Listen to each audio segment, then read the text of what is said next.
Hello, this is Peg with Craft Room Stories. Welcome to my channel. Y'all, I feel like I have come, I have made it.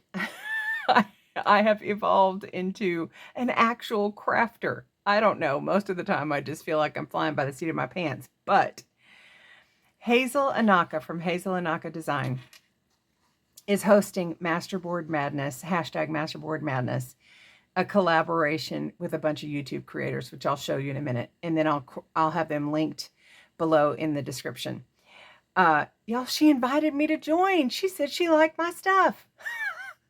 I mean, you always kind of usually like what you make yourself. Otherwise, you wouldn't do it. But if somebody else likes it, then you actually feel like you've done something. I don't know if I'm the only one like that, but that's how I feel most of the time. I'll get it done and I'll be like, oh, I really love this. This is so pretty. And then, somebody else will come along, and be all, oh, that's nice. And then you kind of want to thump them in the forehead a little bit, just, a little flick. I don't do that. I'm not a physically violent person. But anyway, I'm so excited. Okay, so I'm at the end, kind of not at the very end, but I'm near the end of everybody's, which I'm glad because so far, now I've only missed one, I think, which I haven't seen it go up yet, which I think is, but it doesn't really matter. So far, I think I've only missed one, and I'm just waiting for it to show up. Let me finish explaining because I'm so scattered. Making sense is complicated for me right now. But anyway, I think mine is going to be different. Maybe. Okay, so we have 31 days of Masterboard inspiration from some of your favorite YouTube creators, or maybe some that you've never heard of, but you definitely need to watch. That's from me. And it's hashtag Masterboard Madness. Check it out. Hosted by Hazel Anaka Design from March 1 to 31. So Hazel did March 1 and she will do March 31. But in between, if I'm counting correctly, there's 29 different lovely creators. And so far, they have all been fabulous. And I have learned a lot. I've really seen some stuff that I thought, oh, wow. Okay, never would have thought of that. It maybe would have come to me in 10 years or so, but yay, now I can copy people. It's great. We all choose, we all copy each other's designs and get inspiration from each other, which is so wonderful. So this is a list. Let me set it down because I'm probably jiggling it. This I will have in my description as well. So you need to go and watch all of these. Because also, if you'll notice, this says watch to win. If you subscribe to each of these ladies' channels and like and comment on their videos, then you are going to be entered in to win some fabulous prize. Now, I don't know if Hazel's got more than one that she's going to give out, or if she's just going to do, the one drawing. She hasn't actually said yet, but I'm sure it will be fabulous if it's coming from Hazel because her stuff is amazing. And I just recommend that you go give them all a look, and check them out. I'm really just getting a lot of ideas. So it's wonderful. Now, what I have done, I'll show you the ones I've made and then show you how I'm going to make them.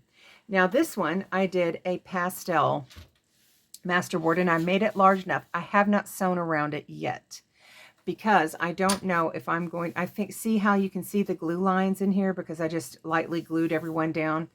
Then I'm going to sew over them. I will probably put another fabric inside here. And I made this large enough to be a cover of a very large journal, I think.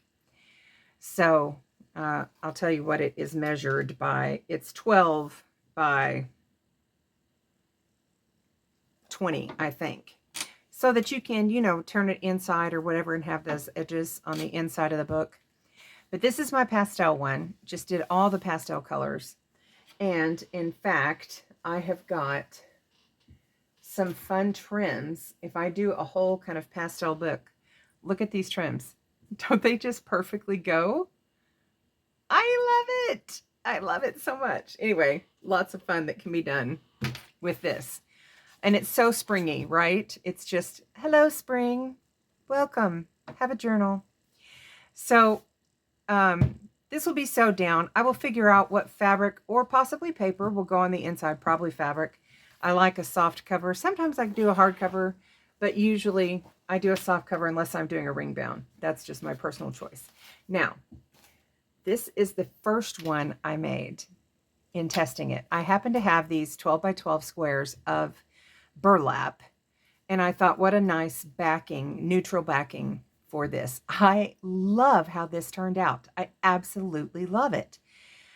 This is super neutral. I can see this as a woodsy, kind of very naturey themed journal cover, or you could make pockets with it or whatever. I mean, I think if you did like just a single signature journal, that you would probably cut off part of it, you know, and have that be your journal. And then you could do this other as like, you know, snippets or tags or anything like that inside the journal to kind of tie it together.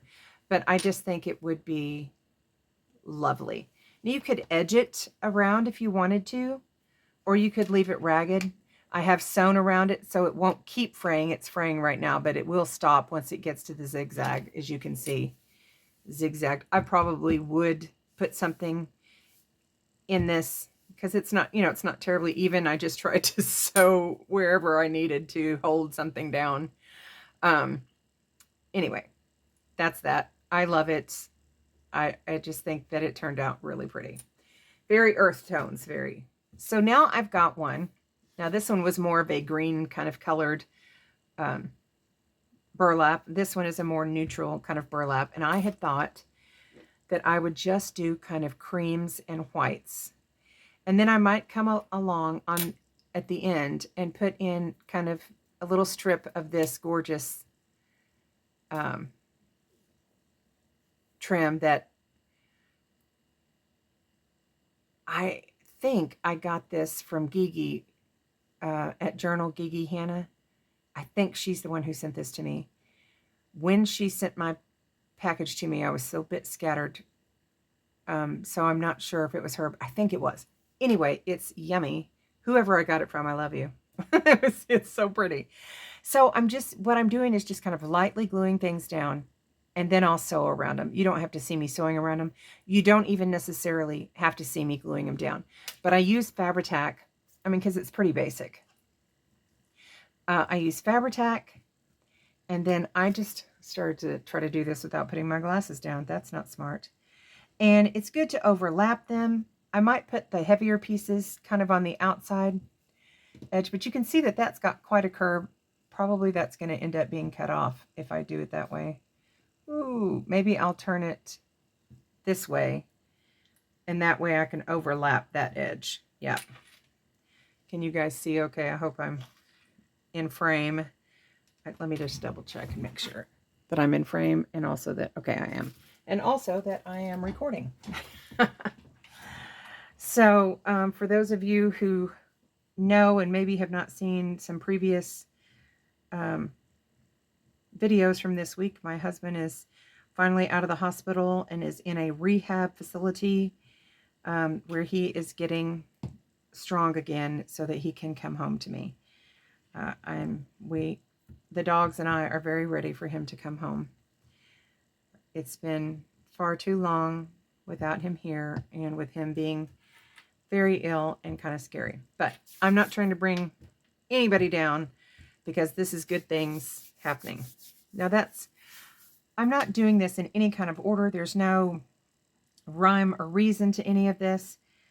There could be, but I often am so a little bit OCD and have to have everything, you know, almost cut the same size and line it up perfectly. And then I thought, I just don't want to do that on this one. I just want to be whimsical. And it's great for it to overlap because that just gives it strength. So I'm not concerned about that at all. I'm not concerned about whether you've got two creams beside each other or white or whatever. It's just going to be a fun neutral palette. And then if you make it, this doesn't have to be a journal cover. It can certainly be, you know, cut down into tags or pockets or belly bands or whatever you see fit. Oop, I'm getting it stuck to me. There's just, whatever you want to do is fine. And I don't actually know what I'll do with it at this point. It'll probably be in my stash for a little while until I need I need something from it, either to make some pockets or, to use it as a journal cover. Yep, I'm just knocking things down. I'm real good about that. I have drop-itis, and I'm constantly dropping things. And, oh, previously I had mentioned that my left hand was going numb. So I went to the doctor about that the same day that my husband went, into the hospital. Anyway, and they did a little maneuvering, like on my wrist. They think I probably have carpal tunnel, which I wouldn't have thought that. But nevertheless, because it worked, I think I probably do have carpal tunnel. But as long as I don't have to have surgery, I'm fine. So they just did a little maneuvering to my wrist, and the pain was still there for a little while. The numbness was still there, and it does come back periodically. But I just mash on it like they kind of showed me, and it goes away again. I love that. If you're ever having any kind of pain like that in your joints, I recommend an osteopath, because they will do things before just kind of jumping into surgery or drugs. And that is lovely. That is very lovely. Okay. Oh, it's sticking to me. Y'all, Fabri-Tac sticks to you. It just does. What are you going to do? And so, yeah, when I sew around this, it's going to make it, really strong. And also, if you back it with another fabric or paper, that will add to the strength. And so it'll all be good. Look at me, just picking everything. Look, I can't get it off. Ah. Get off, get off.